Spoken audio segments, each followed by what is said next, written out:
너희에게 평강이 있을지어다. 아멘. 저는 이 말씀이 너무 좋습니다. 부활하신 예수님께서 그의 교회에게 처음으로 하셨던 설교 말씀, 너희에게 평강이 있을지어다 라고 기도하신 이 말씀이 말씀하신 대로 오늘 저녁 우리 저희와 저희 가족들의 삶에서 이루어지기를 예수님의 이름으로 기도합니다. 아멘. 연말 기도주일을 맞아 어떤 겨울을 맞이하고 계십니까? 수겨울, 이 수라고 하는 글은 순수 한글입니다. 암수할 때 쓰는 수로 열매를 맺지 못한다 혹은 새끼를 낳지 못하는 어떤 존재를 의미할 때 쓰는 접두사입니다. 예를 들면 수개, 숙회. 숙회는 새끼를 낳지 못하는 개, 숫양, 수염소, 수염소 이렇게 할 때 앞에 쓰는 그 한글 접두어 수라고 하는 단어입니다. 이게 붙으면 열매를 맺지 못하거나 새끼를 낳지 못하는 어떤 생명체를 의미합니다. 이 겨울에 가을을 지낸 이제 막 겨울을 들어가는 지금 우리 인생은 어떤 열매를 맺고 있습니까? 혹시 수겨울을 맞이하고 있지 않은가 하는 것입니다. 열매 없는, 살긴 살았는데 나 혼자는 어떻게 그 시련을 이겨내면서 버티긴 버텼는데 열매도 없고 황량한 이 들판에 홀로 서 있는 잎사귀 하나 없고 열매 하나 없는 나무처럼 말입니다. 성경 유다서에는 이렇게 기록되어 있습니다.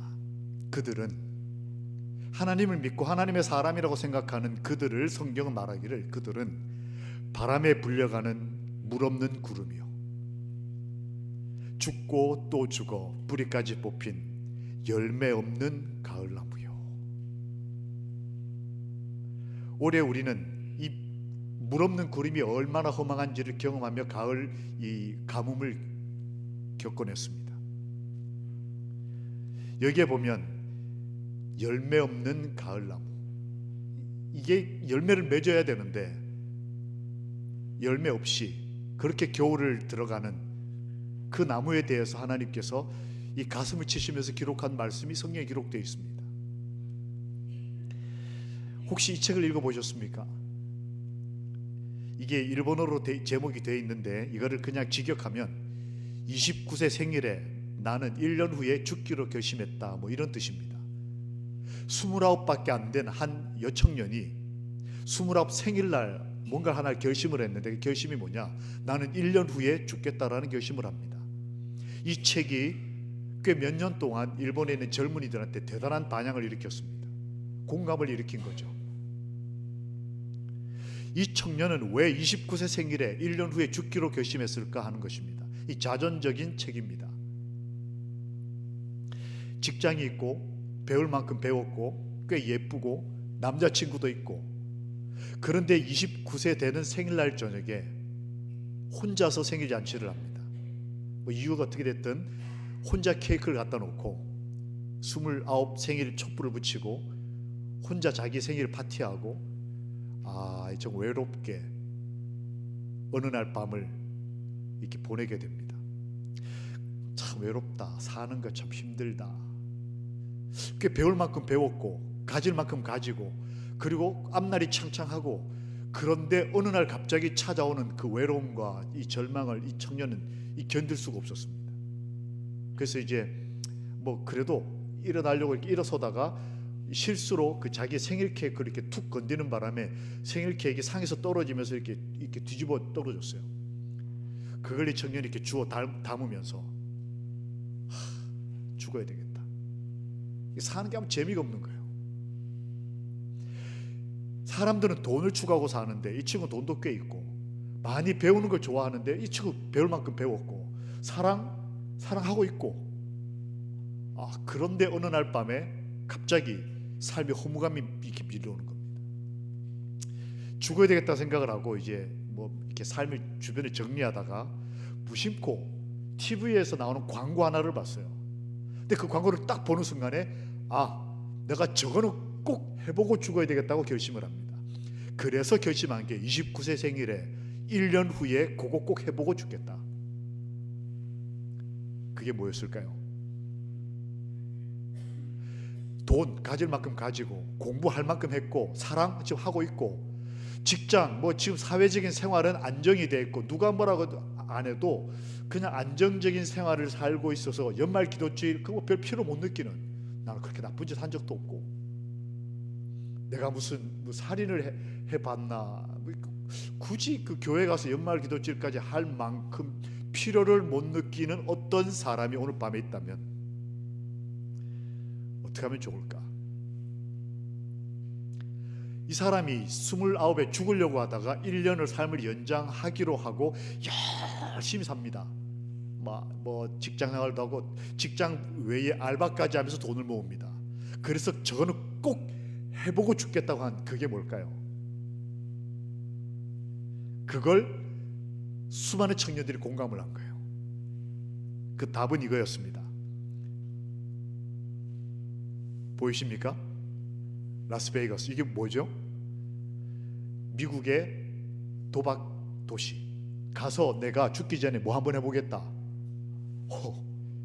이거 한번 당겨보겠다. 이 TV 광고에서 그 라스베가스의 화려한 밤과 아주 값싼 호텔과 깨끗한 호텔 그리고 아주 좋은 음식들 그리고 아주 즐거워 보이는 쇼, 그거를 광고를 한 30초짜리를 보고 난 다음에 이 청년이 그래 죽기 전에 난 이때까지 쫙 하고 공부하고 쫙 하고 일하고 행복이 뭔지를 한번 경험해 보고 싶다고 생각한 게 결국 라스베가스였어요.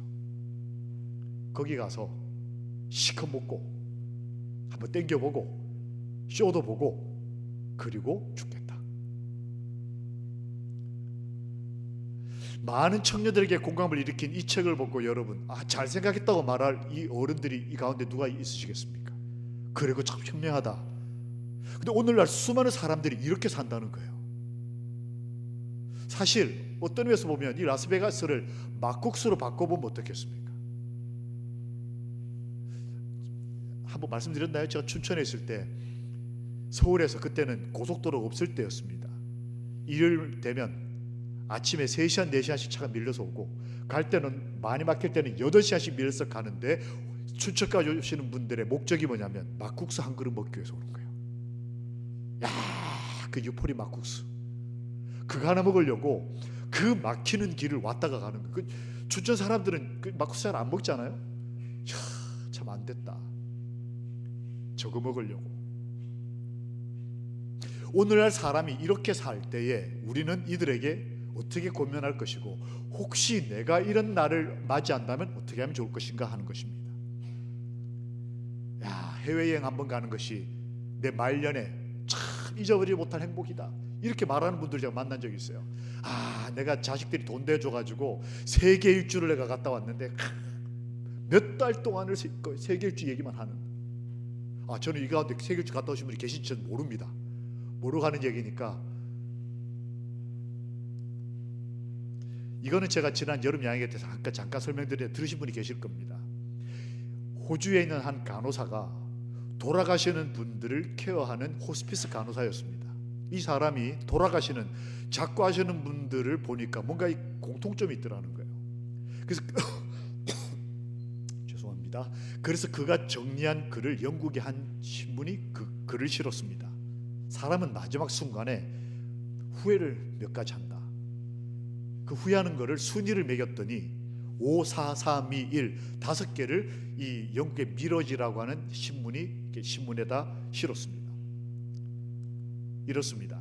마지막 순간에 사람은 5번째 이걸 후회한다. 척하며 사는 거, 착한 척한 거 후회한다는 거예요. 내가 사회적 체면과 내가 장로기 때문에 내가 집사이기 때문에 모태 교인이기 때문에 착한 척하고 산 거를 죽을 때 후회한다는 거예요. 있는 척한 거, 아무렇지도 않은 척한 거, 외롭지 않은 척한 거, 신앙 있는 척한 거. 그 다음에 4번째로 사람들이 많이 후회하는 것은 일, 또 일, 죽으라고 일만 한 걸 후회한다는 거예요. 근데 그러지 말걸. 좀 아내하고 좀 행복하게 좀 지낼걸. 아이들을 위해서 기도라도 한번 더 해줄걸. 그 힘들어하는 아이 서울 올라가서 혼자 살면서 그 어떻게 할 줄 모르는 그 외로워하는 딸아이 집 방문을 한 번이라도 더 가볼걸. 이거 후회한다는 거예요. 죽을 때. 그냥 나는 일해서 돈 벌어서 돈 붙여주면 이게 아버지가 해야 될 일이라고 생각했다는 거를 죽을 때 후회한다는 거예요. 그리고 세 번째로 많이 후회하는 거는 이 점점점이라고 제가 해놨는데 뒤에다 괄호에다 뭐라고 그랬습니까? 사랑한다는 말을 한 번이라도 더 할걸. 이거 한국 분들에게는 어떨지 모르겠습니다. 나는 남자인데 어떻게 이거 남사스럽게 사랑한다는 말을 하냐고. 근데 죽을 때가 되면 우리 아이들한테 전화 한 번 더 해가지고 내가 너 사랑한다 이 말 한 번 더 할걸. 이거 하지 못한 거 후회한다는 거예요. 그리고 두 번째로 가장 많이 후회하는 거는 친구가 없다는 걸 사람들이 후회하면서 죽는답니다. 일만 하고 또 체면 지키고 이러더라고 속 마음을 털어놓는 친구가 죽을 때 가만히 보니까 없다는 거예요. 그걸 후회한다는 거예요, 사람들이. 우리 새하늘교회 하늘 가족들은 친구 예수님이 옆에 지금 계십니까? 뭐 나이 80에 친구가 뭐 필요 있나? 근데 죽을 때 친구 없음을 후회한다는 거예요. 그러면 가장 많이 후회하는 1번은 뭘까요? 사람들이 죽을 때 많이 가졌거나 못 가졌거나 많이 배웠거나 못 배웠거나 공통적으로 가장 많은 사람들이 후회하는 1번은 뭘까요? 이걸 알면 우리가 이거 안 하면 되지 않겠습니까? 1번 1순위 행복했었으면, 행복하게 살걸. 이거 후회한다는 거예요. 나는 많이 배우는 게 성공인 줄 알았는데, 아니 열심히 일하는 게 최선인 줄 알았는데, 뭐 아이들하고 시간을 많이 못 보내도 내가 열심히 일해서 아이들에게 아파트 물려주고 집 한 채 물려주고 선산 물려주면 이게 내가 아버지로서 할 일이라고 생각했는데 라고 생각하지만 정작 죽을 때는 뭐라고 생각을 하냐면 그렇게 살지 말걸. 애들하고 따뜻한 밥 한 공기 같이 먹는 게 행복이었다는 것을 후회하면서 죽는다는 거예요. 이 겨울에 우리는 1년을 보내면서 어떤 마음을 가지고 이 겨울을 들어갑니까? 나는 내 인생에 열매가 있는가? 돈 번 거, 많이 배운 거 이런 거 말고 말입니다. 아파트가 30평에서 40평 늘어나는 거 이런 게 행복이라면 우리는 불행한 사람들. 왜냐하면 저 밖에 행복한 사람들 많거든요. 그런 기준이 아닌 이 연말 기도치를 앞두고 나는 이 겨울에 과연 열매 있는 겨울을 맞이하는가? 그래서 사람들은 마그나 카르타, 이게 좀 어려운 말이지만 아시는 분 아실 겁니다. 대헌장, 인류가 처음으로, 거의 처음으로 권력 앞에 우리는 인권을 확보받아야 행복해야 된다라고 처음 주장했던 게 영국의 대헌장 마그나 카르타였어요. 이거부터 시작해서 권리 장전, 우리 헌법에 보면 우리는, 인간은, 우리 국민은 행복을 추구할 권리가 있다. 아예 대놓고 우리는 행복해야 될 사람이라고 얘기하지만 정작 그렇게 추구해 놓고는 사람들은 행복이 뭔지를 잊어버리고 사는 것입니다. 그래서 하나님은 말씀하십니다. 다 내게로 오라. 이거는 진리를 모르는 사람에게 하나님이 하시는 말씀이 아니고 정말 수고하고 무거운 짐진 행복하고 싶어하는 뭔가를 열심히 추구하고 사는 사람들에게 답을 주시는데 내게로 오라고 말씀을 하셨습니다. 이게 어떻게 앞뒤가 맞을까? 한번 말씀을 살펴보겠습니다. 다 내게로 오라고 하시는 이 말씀은, 이 부르심은 성경 베드로전서 3장 9절에 이렇게 주석되어 있습니다. 보이시는 분은 같이 읽어보실까요? 시작. 이는 너희가 복을 유업으로 받기 위하여 부르심을 받았기 때문이다. 쉬운 성경에 그렇게 되어 있어요. 우리를 하나님이 왜 부르셨느냐? 그건 지치고 힘든 사람들을 와서 쉬어라 하는 1차적인 의미가 있지만 더 깊은 의미는 무엇을 주기 위해서요? 복을 주기 위해서다라고 하나님 말씀하시는 겁니다. 하나님의 초청은 세 가지 의미가 있습니다. 첫째, 복을 잃어버린 사람들을 내게로 오라고 말씀하셨어요. 두 번째는 복을 오해하는 사람들, 많이 가지는 것, 많이 배우는 것, 어떤 내 삶의 권력을 유지하는 것이 복이라고 생각하는 복을 오해하는 사람들도 하나님은 초청하시는 겁니다. 그리고 세 번째는 더 행복하고 싶은 사람들.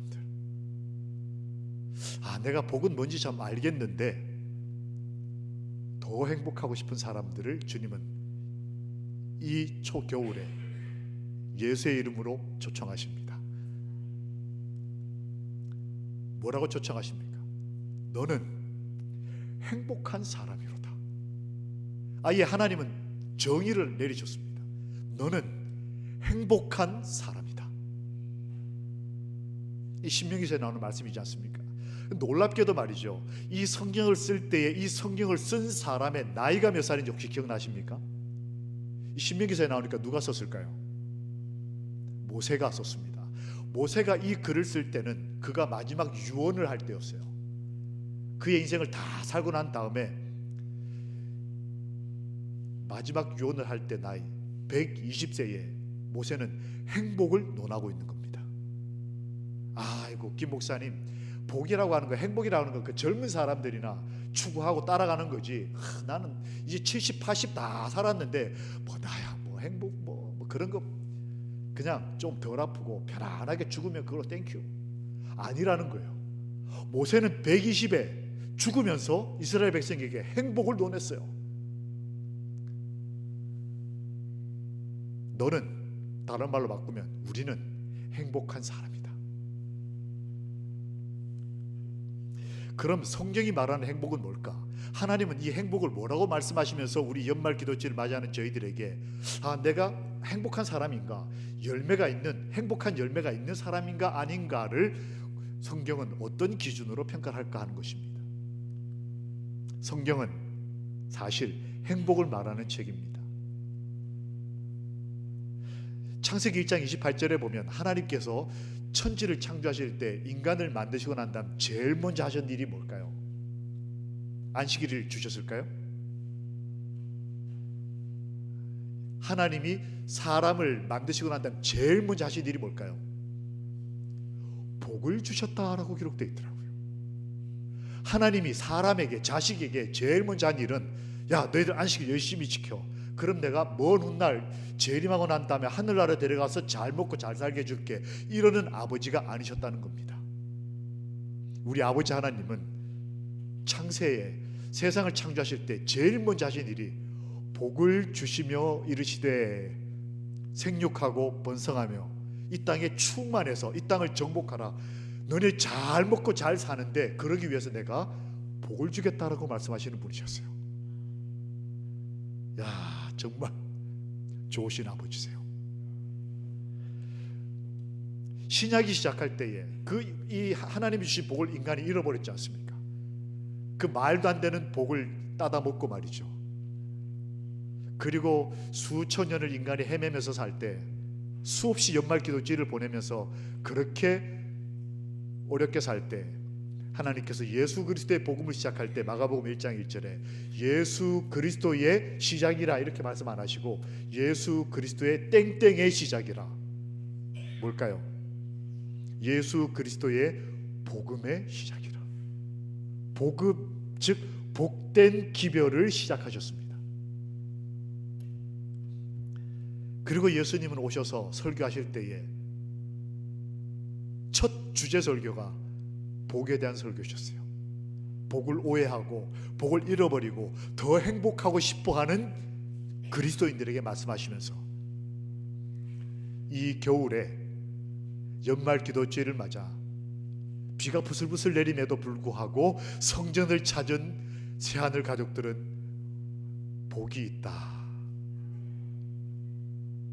심령이 가난한 사람은 복이 있나니, 애통하는 사람은, 아파하는 사람은 복이 있나니, 그때 당시 사람들에게는 복이 아니라고 생각했던 그 현실을 예수님은 복이라고 말씀하시면서 왜곡된 복을 바로잡아 놓으셨어요.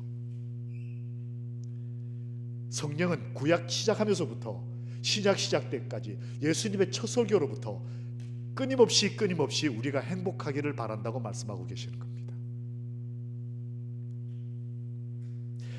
실제 예를 들어 봐도 그렇습니다. 새 언약의 시작은 예수 그리스도의 복음의 시작이라고 말씀해 놓고는 정작 가장 불행해 보이는 한 늙은이 부부를 성경이 주목해서 봤습니다. 이 연말 기도 주일에 새하늘 교회를 하나님이 축복하신다면 누구를 축복하실까? 놀랍게도 예수님 이 땅에 오셨을 때 하늘의 영이 구약으로부터 신약까지 430년의 침묵의 역사를 깨고 처음으로 관심을 가진 사람은 은퇴한 지 한참 지난 사가랴와 엘리사벳 목사님 부부였어요.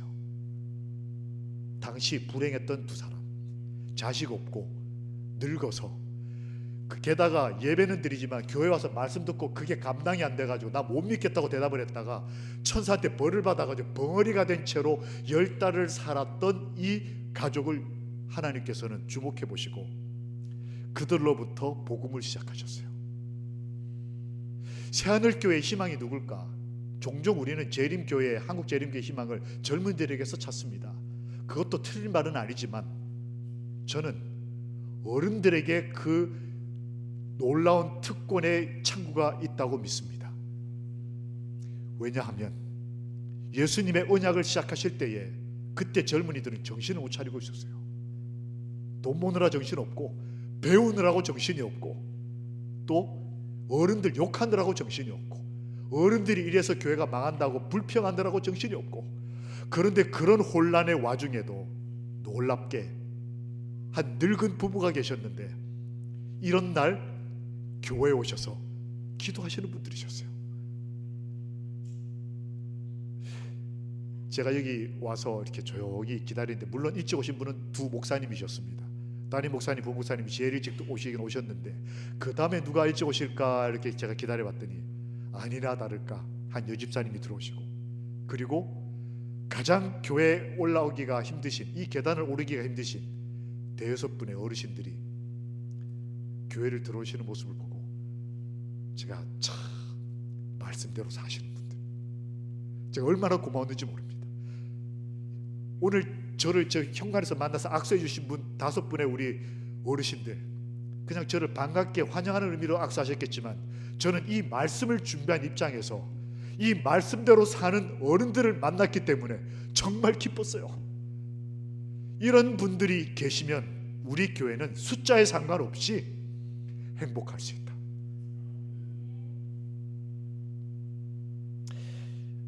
그들에게 아들을 주시면서 그 아들을 통해 기뻐하게 하시고 그 아들이 놀랍게도 이 땅에 오시는 메시아를 알아보는 어린 양을 보라고 말하는 아들이 된 것입니다. 얼마나 예수님 볼 때 이 사람들이 행복했을까요?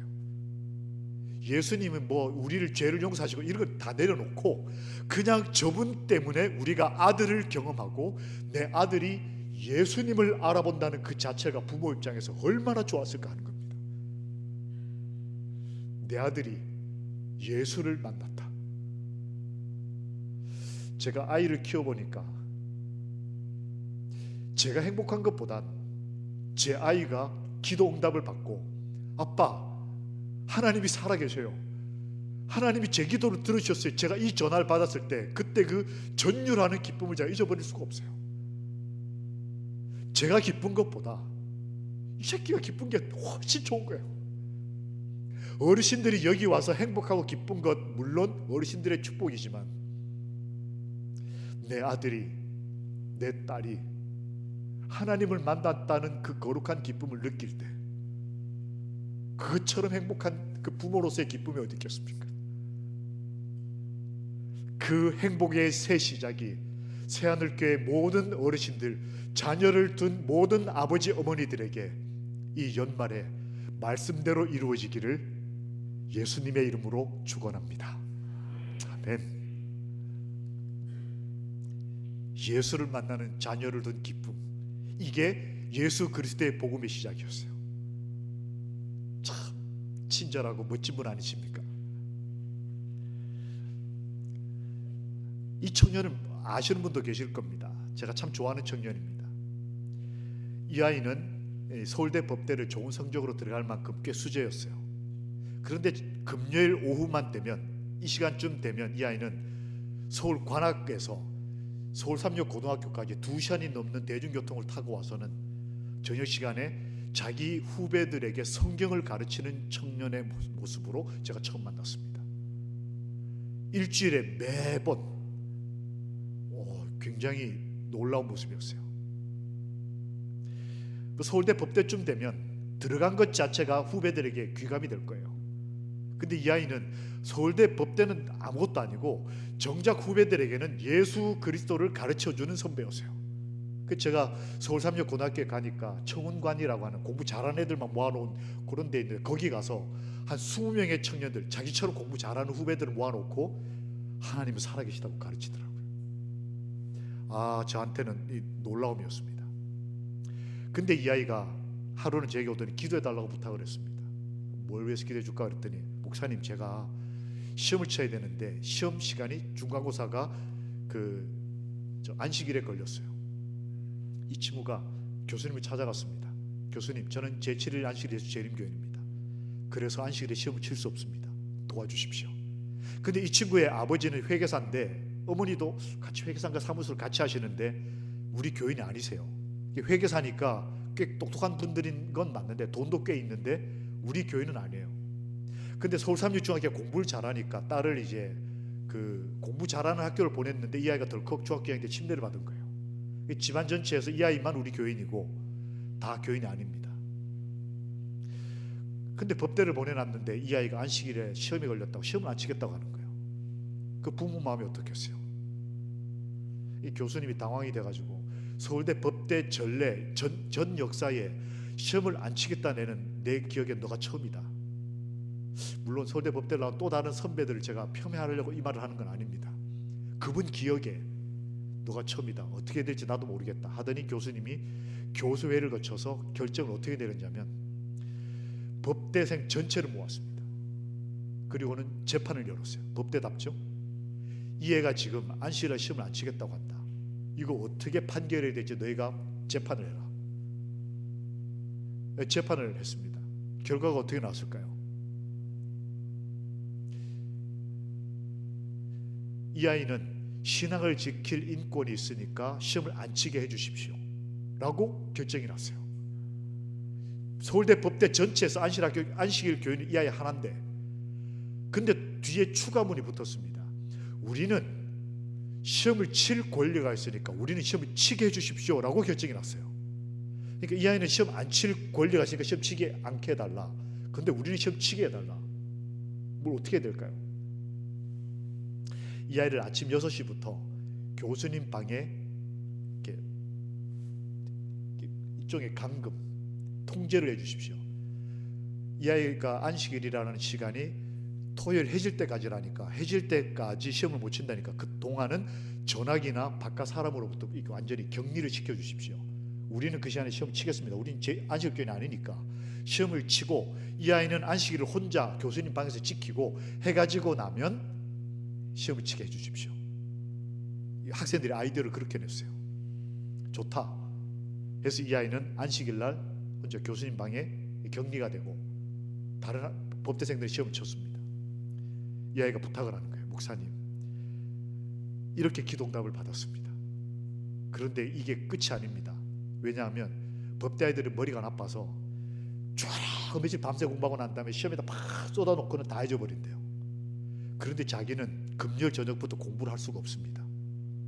토요일 해질 때까지 하루를 공부를 못한 상태에서 해가 지자마자 책도 없이 시험을 쳐야 되는데 다른 애들하고 견줘서 제가 시험 잘 칠 자신이 없습니다. 목사님, 제가 안식일 교인인데 안식일 지키기 위해서 시험 안 친다 그래 놓고 성적이 나쁘게 나오면 얼마나 하나님께 모욕이 되겠습니까? 그러니까 시험 잘 치게 기도 좀 해주십시오. 저는 금요일 해질 때부터 공부를 못합니다. 이 친구를 안 친구들이 많이 기도를 했습니다. 토요일 혼자 교수님 방에서 조교가 지켜보는 가운데서 혼자 성경만 가지고 들어가서 같이 기도하고 예배드리고 혼자 안식을 지키고 난 다음에 해가 지면서 시험을 쳤어요. 안식을 지킨 것만 해도 너무 고마운데 그 아이가 법대를 다니면서 가장 좋은 성적이 그 학교에 나왔어요. 시험을 잘 친 겁니다. 아마 서울대 법대 동기들은, 아니 선후배, 몇 년 선후배들은 판사가 되고 검사가 되고 변호사가 된 수십 명의 젊은이들이 안식일교회 청년하면 딱 생각이 들 거예요. 아, 그 안식을 지킨 청년. 그러면서도 시험 잘 치는 애.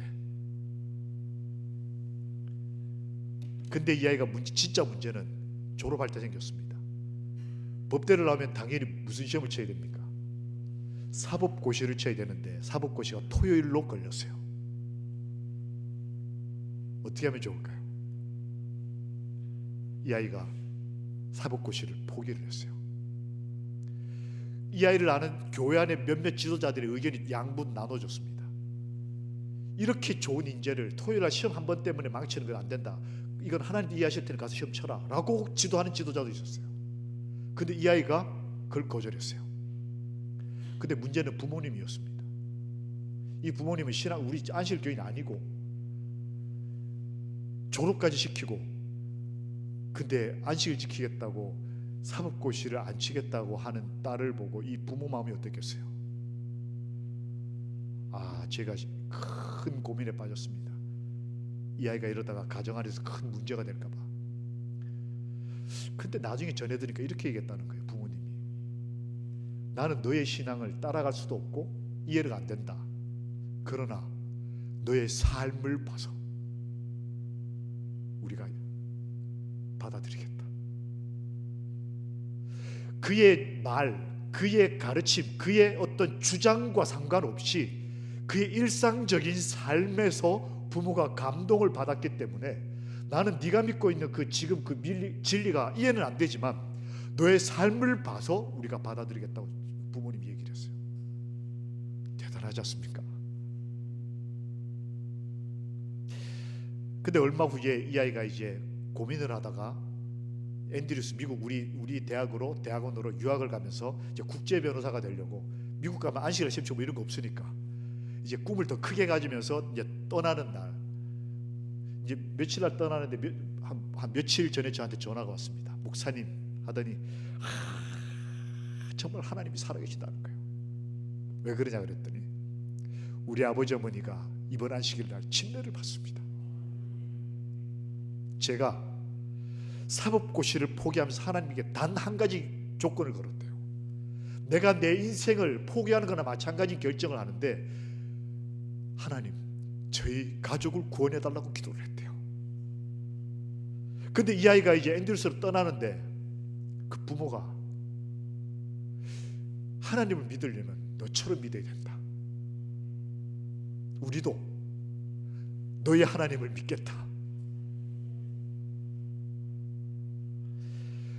이 아이에게는 세상에서 흔히 평가하는 열매는 순식간에 가지치기로 날아가 버렸습니다. 포도 농장의 주인 되시는 분이 내가 가장 믿었던 열매가 맺힐 것 같았던 가지를 치는 것처럼 이 아이는 고통을 느꼈어요. 그런데 그 가지가 그리스도에게 접붙임 바 됐을 때에 거룩한 열매가 맺혔는데 살아계신 하나님이 아버지 어머니를 구원해 주셨어요. 이 겨울에 우리는 어떤 열매를 맺고 있습니까? 목사님 제가 뭘 회개할 게 있습니까? 연말기도주를 맞아서 매년 하던 건데 작년이나 올해나 저는 큰 잘못한 것도 없고 무슨 도둑질 한 것도 아니고 교회를 빠진 것도 아니고 내가 뭘 회개할 게 있을까? 성경은 말하기를 행복하지 않은 것도 죄라고 말하는 거예요. 아무 느낌 없이 그냥 막국 상거를 먹는 게 행복으로 알고 행복이 뭔가 좀 왜곡되어 있거나 행복하지 않으면서도 그냥 멍하니 사는 그런 삶을 하나님은 죄라고 말씀하시는 거예요. 왜냐하면 우리는 행복한 사람들이고 하나님이 우리에게 가장 먼저 행복을 주셨기 때문에 그걸 잃어버린 것 자체가 죄라는 거예요. 뭘 하고 안 하고가 죄가 아니고 이 가을에 이 겨울에 열매 없는 가을을 지내서 아무런 거룩한 행복을 느끼지 못하고 오늘 이 자리에 있다면 우리는 회개하라고 하시는 하나님의 말씀을 들어야 할, 다른 말로 바꾸면 행복해야 할 사람들일 것입니다.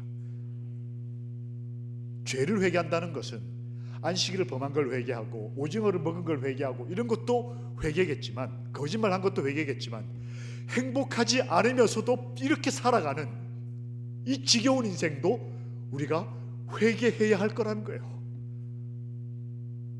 우리 아이들이 행복하지 않으면 우리 부모가 회개해야 되는 거예요. 저렇게 미친 듯이 살아가는 자식들 보고 우리가 이렇게 멀쩡하게 살아있으면 이거는 우리가 회개해야 된다는 거예요. 행복이 뭔지 모르고 그저 어디 TV에 나오는 우스갯 말도 안 되는 그 춤사위나 우스갯 농담이나 들으면서 낄낄거리는 그 자식들의 모습 보면 우리는 아파야 되는 거예요. 아파요. 아, 이게 행복이 아닌데. 이 아이는 젊은 아이지만 그 부모에게 참된 행복을 나눠주는, 가족에게 참된 행복이 뭔지를 나눠줄 뿐만 아니고 자신이 경험하는 그리스도인이라는 것입니다. 수겨울, 열매 없는 가을나무로 겨울을 맞이하는 인생들이 이 가운데 혹시 저 같은 죄인이 있다면 주님은 말씀하십니다. 내게로 오라. 그리고 말씀하십니다. 행복해라. 이걸 다른 말로 바꾸고 회개하라는 말은 뭐 이거 잘못한 거 저거 잘못한 거 주님 용서해 주세요, 이거는 어린아이의 일이고, 진짜 하나님이 원하셨던 진짜 회개는 행복하지 않았던 내 삶 행복하라. 너는 행복해야 할 사람이다. 아, 우리 아버지 참 좋으신 아버지십니다. 성경이 말하는 우리 시대의 행복, 그 과거 아까 봤던 거는 구약, 신약, 예수님 설교 2000년 전의 얘기라면 오늘날에도 우리에게 행복이 주어져 있는가? 있다는 거예요. 계시록 22장 7절에 보면 마지막 시대에 말씀을 지키는 자들은 복되다라는 말씀이 나옵니다. 행복하라. 어떻게 행복할 것인가? 우리가 일주일 동안 매일 저녁 말씀을 나눠가겠지만 결론부터 말하자면 우리가 말씀대로 살아가는 것 그 자체가 행복할 수 있는 하나님의 축복이라는 거예요. 그리고 한 걸음 더 나아가서 계시록 22장 14절에 보면 주의 오심을 기다리는 사람은 복되다라고 말씀하셨습니다. 예수의 재림을 기다리는 사람들, 말씀을 지키는 사람들은 행복한 사람들이 될 자격이 있다. 그러므로 이 마지막 시대에 하나님의 말씀을 지키고 주의 오심을 기다리는 재림 교인들은 행복해야 될 사람들이다 라고 하나님이 말씀하시는 겁니다. 말씀 보이시는 분 같이 읽으실까요? 시작. 자기 두루마기를 빠는 자들은 복이 있으니 이는 그들이 생명나무에 나아가며 문들을 통하여 성에 들어갈 권세를 받으려 함이로다. 우리 두루마기를 그리스도의 피로 씻고, 이 계시록의 다른 이 평행절을 보면 그렇게 되어 있어요. 두루마기를 그리스도의 의로 빠는 자들은 복이 있다는 말씀이 있습니다. 그 사람들은 생명나무에 나아가며 문들을 통하여 새 예루살렘에 들어가기를 희망하는 사람들이다. 이 겨울에 새 예루살렘을 우리 가족들과 함께 들어가기를 희망하는 저희들에게 하나님이 행복한 사람으로 복 주시기를 우리 주님 예수님 이름으로 기도합니다. 아멘. 그래서 엘렌 화이트 선지자는 부자 선지자에서 이렇게 말했습니다. 완전한 행복, 아담이 누렸던 행복은 완전한 행복이었다. 그는 하나님의 형상을 지니고 그분의 뜻에 완전히 순종하는 가운데 거룩하였다. 이로 끝나면 전 어릴 때부터 배웠던 말 완벽합니다. 안식일도 거룩해야 돼, 완전해야 돼, 뭘 먹고 안 먹고. 그런데 하나님께서는 그렇게 율법주의적으로 사는 저 같은 죄인 목사가 있을까 봐 뒤에다 뭐라고 했냐면 거룩하였다라고 끝내지 않고 거룩하고 행복하였다. 아담은 거룩한 몸이기도 한과 동시에 행복한 분이었다라고 하는 거예요. 완전한 행복 말입니다. 그럼 참된 행복이란, 성경이 말하는 참된 행복이란 뭘까? 우리가 이해하고 있는 많은 행복들도 복 중의 하나이겠지만 정말 코어라고 그러죠. 코어, 행복의 핵심은 뭘까? 하나님은 말씀하십니다. 같이 읽으실까요? 시작. 하나님은 복의 근원이시다라고 말씀하셨습니다. 아멘. 이게 원래 말, 영어 성경을 포함한 원래 말에는 더 정확하게 표현됐어요. 하나님은 한국말로는 복의 근원이시다 이렇게 돼 있지만 원래 성경에는 하나님은 복이다. 복의 근원이다니까 좀 복잡해 보이지 않습니까? 그런데 원래 이 성경에는 하나님은 복 그 자체셨어요. 더라고 하는 말이 붙어가지고 이게 좀 복잡한 문법이지만 하여튼 더라고 하는 게 붙어가지고 복 그 자체가 하나님이시다라고 성경이 정의하는 겁니다. 그 하나님으로부터 비쳐 나오는 아이가 행복할 때 느끼는 행복, 맛있는 걸 먹을 때 행복, 그 다음에 어떤 큰 어려움을 이겨냈을 때의 행복, 많은 것들이 우리가 느끼는 행복이 있지만 이 겨울에 우리가 얻어야 할 진짜 행복은, 복은 하나님인 거예요. 이 저녁에 로마서 1장에 나오는 것처럼 그 마음에 하나님 두기를 싫어하며 그 상실된 마음이 온갖 저주, 비난, 욕설, 그래서 이것은 사형에 해당하는 죄다라고 하는 말이 나옵니다. 근데 우리는 그 뒤에 말에 주목을 해요. 거짓말하는 거, 수근수근하는 거, 비방하는 거, 부모님한테 효도하지 않는 거, 이런 것들이 죄다라고 이해를 해가지고 내가 내년에는 11금도 더 잘 내고 부모님한테 더 잘하고 교회 출석 잘하고 이렇게 우리가 이해를 하는데 그 모든 것들의 제일 앞에 뭐라고 표현되어 있냐면 마음에 뭐가 없는 사람, 하나님을 두기를 싫어하는 사람, 마음이 상실된 마음, 즉 복이 없는 사람은 이렇게 살아서 죄인이다라는 뜻이었어요. 즉 뭘 하고 뭘 안 하고의 문제가 우리가 회개해야 될 것이 아니고 복이신 하나님이 내 마음에 없으면 내가 오늘 회개해야 되겠다. 내가 오늘 행복하지 않으면 회개해야 되겠다. 내 사는 게 너무 힘들고 교회 오는 것 자체가 너무 부담이 되고 하나님 안에서 행복이 언제 느꼈는지 기억이 잘 안 나면 회개해야 되는 것입니다. 반면에 하나님은 회개하라는 말을 하셨지만 회개하라 천국이 가까웠느니라고 설교하시고 난 바로 뒤이어서 그런 사람은 복이 있다.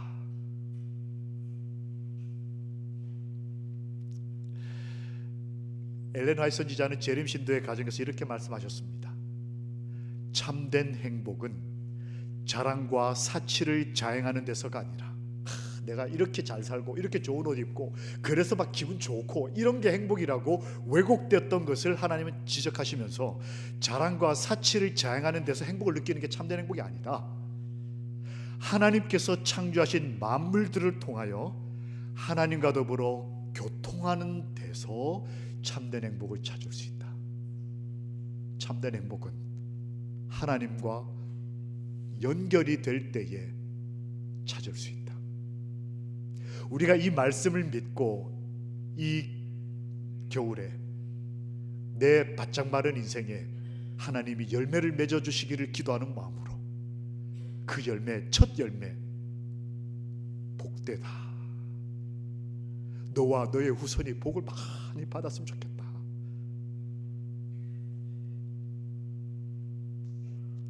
이 말씀을 믿음으로 받아들이게 되기를 소망합니다. 현대교회는 한 신학자가 이런 말을 했습니다. 현대교회는 영적인 결핍을, 즉 영의 결핍, 하나님이 없는 그 마음을 테크닉과 문화의식으로 보완하려는 성향이 농후하다. 어떤 유명한 오페라 30만 원짜리 티켓 가지고 가고, 그리고 어디 워커힐 같은 데 가서 뷔페 먹고, 이게 행복이라고 이렇게 자기를 채우려고 한다는 거예요. 그런데 그 앞에 보면 현대는 이라고 안 하고 현대 교회는, 우리 교회들조차 그런다는 거예요. 무슨 음악회 하고 뭐 연극하고 어디 해외여행 가고 이런 걸 통해서 내 마음의 허전함을 채우려고 하면서 교회를 꾸준하게 다니는 이 사람 우리 교인도 아닙니다. 이 목사님. 그리스도인으로서의 매력적인 삶은, 즉 행복해 보이는 삶은 하나님께 내 맡겨진 삶, 하나님과의 교제와 임재의 능력을 꾸준히 체험하는 삶이다. 하나님과 이렇게 사귀어가고 체험하는 이 꾸준한 삶이 그리스도인으로서 참 매력적인 삶이다 라고 썼더라고요. 그래서 하나님은 말씀하십니다. 이스라엘이여, 너희는 행복자로다. 이 말은 행복해야 된다는 명령이기도 하고, 행복하지 않는다면 회개해서라도 행복하라고 말씀하시는 아버지의 권유이기도 합니다. 뭘 오징어를 먹은 걸 회개하라는 말이 아니라 마음에 있는 이 아픔, 이 허전한 인생, 이 누구에게 설명할 수 없는 이 외로운 삶을 하나님은 나를 알므로 행복하라고 말씀하시는 것입니다.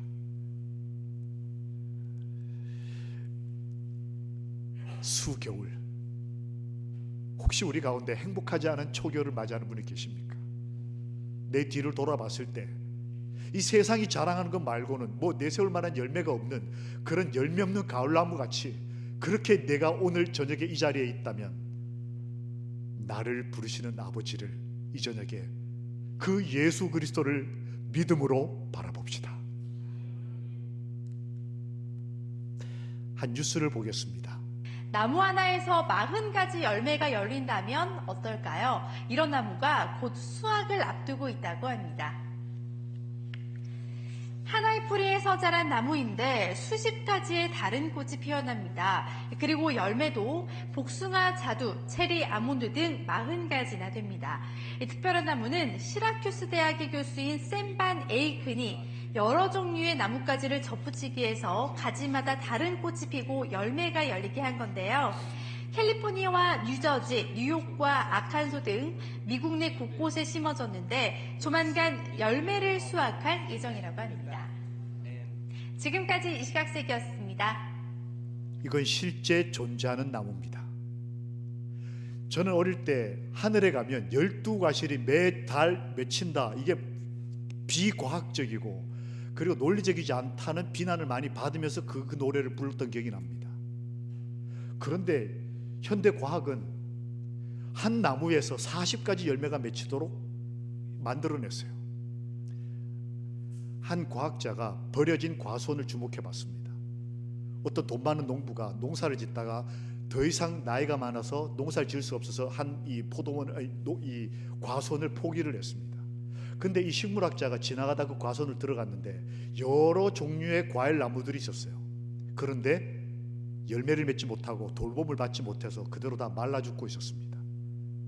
열매를 맺혀야 될 계절인데 열매가 없는 나무들이 너무 많은 거예요. 과수원 전체가 다 그런 거예요. 그걸 보고는 이 과학자가 하나 도전을 합니다. 이것들을 다 잘라서 이제 가지치기를 한 거죠. 그리고 그 가지들을 다 가지고 와서 아주 생명력 넘치는 큰 나무에다 접붙임을 합니다. 성경 그대로, 말씀 그대로. 그리고는 살려냈어요. 그래서 미국 여러 곳에 한 나무에서 포도가 맺히고 다른 가지에서는 체리가 열리고 다른 가지에서는 아몬드가 열리고 40가지의 열매가 사계절 내도록 열리는 나무가 실제로 있어요.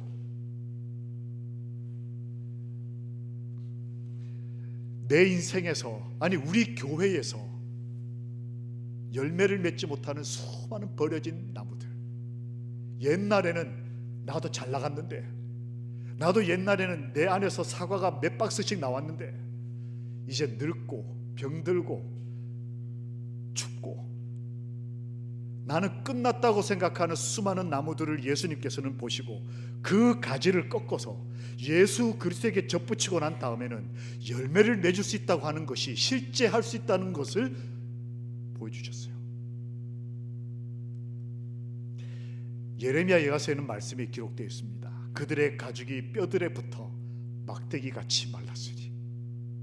여전히 안식일을 지키고 여전히 교회를 나오는데 전도를 해도 열매도 없고, 내가 언제 새 생명을 낳아봤는지 기억도 안 나고, 맨날 얘기하면 옛날 얘기만 하고, 오늘 120에도 우리는 행복한 사람이라고 말하는 그 살아있는 그리스도인, 이랬던 인생에게 우리가 이렇게 기도할 때 말입니다. 함께 읽어보실까요?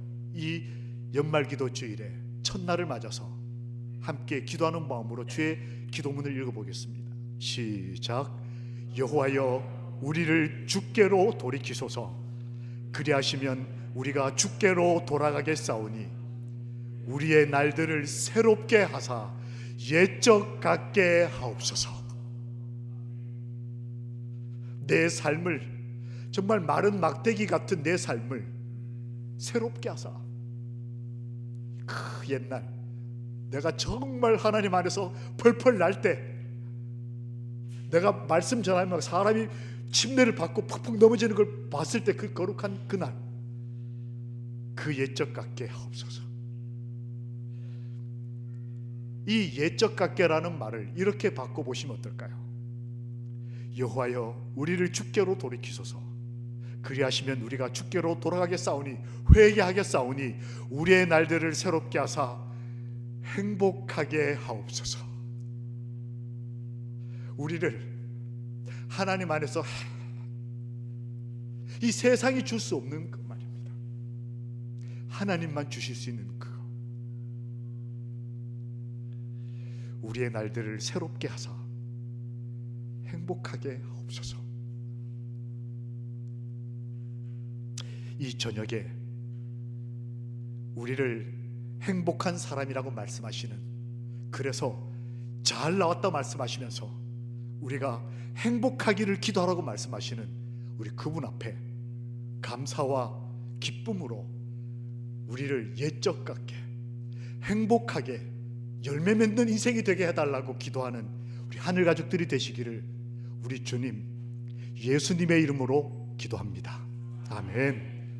우리 함께 무릎을 꿇고 우리를 행복하게 해달라고 우리 각자 개인 기도하시고, 피아노 반주 소리가 들리시면 일어나서 찬양하겠습니다. 개인 기도하시겠습니다.